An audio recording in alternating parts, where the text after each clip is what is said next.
Bungie's new upcoming shooter is actually a reboot of a trilogy of games Bungie released before Destiny and before Halo in the 90s. And if you clicked on this video, you probably aren't very familiar with the original games, but don't worry.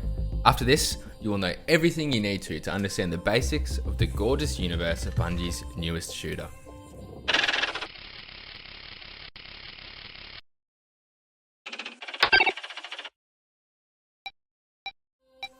Like Bungie's other games, Marathon is set in the future, more specifically the year 2893, where robotic mercenaries called Runners are fighting for control of precious resources on the planet Tau Ceti 4.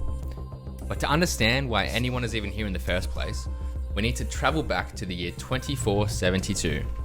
The UESC, or United Earth Space Council, has turned the Mars moon Deimos into a huge ship with the goal to colonize the Tau Ceti system. This ship was named the UESC Marathon. The Marathon didn't arrive in Tau Ceti until over 300 years later in the year 2773 and started peacefully colonizing the planet Tau Ceti 4 until the UESC was attacked by a mysterious and violent alien race known as the Four, triggering the events of the original Marathon trilogy.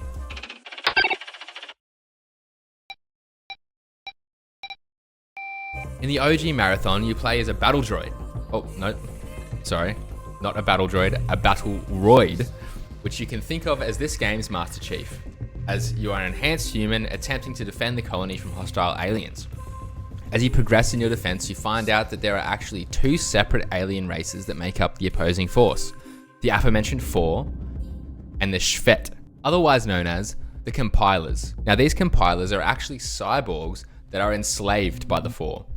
Spoilers, but the colony does not win the fight against the aliens, but luckily, the player, with the help of an AI on board the Marathon, transmits a distress call back to Earth, warning them of the Four and the fate of the UESC Marathon.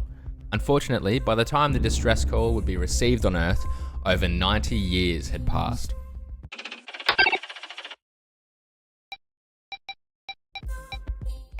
Huge technological innovation had occurred since the Marathon left our solar system over 400 years ago, the most notable of which being achieved by a corporation named Sekiguchi Genetics, who discovered how to digitize a human consciousness and transfer that consciousness to a robotic shell.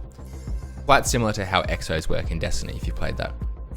The people who are controlling these robotic shells are called Runners, and are who we will play as when Marathon launches later on this year. The Sekiguchi Corp also created its patented Weaver worms, allowing multitudes of robotic shells to be created at a relatively low cost. The availability of these runner shells and the ability to freely transfer human consciousness is how our characters are able to respawn. Playing as a runner, you can align yourself with various factions from our solar system who all have their own unique agendas and motivations for looting and uncovering secrets that lay on Tau Ceti 4. Speaking of Tau Ceti 4, when in a game of Marathon, you can come up against both hostile player-controlled runners in PvP combat and also AI-controlled enemies in PvE combat. Now, these PvE enemies will mostly be made up of the remaining UESC security drones from the conflict against the Four. However, the Four are mysteriously absent other than these enemies, which are speculated to be Four ticks. In this section of the Marathon reveal cinematic, it is believed that this is actually a Shvet / compiler. But this is all just speculation, and for the details of just how alien the threats are on Tau Ceti 4, I guess we're going to have to wait until the game launches.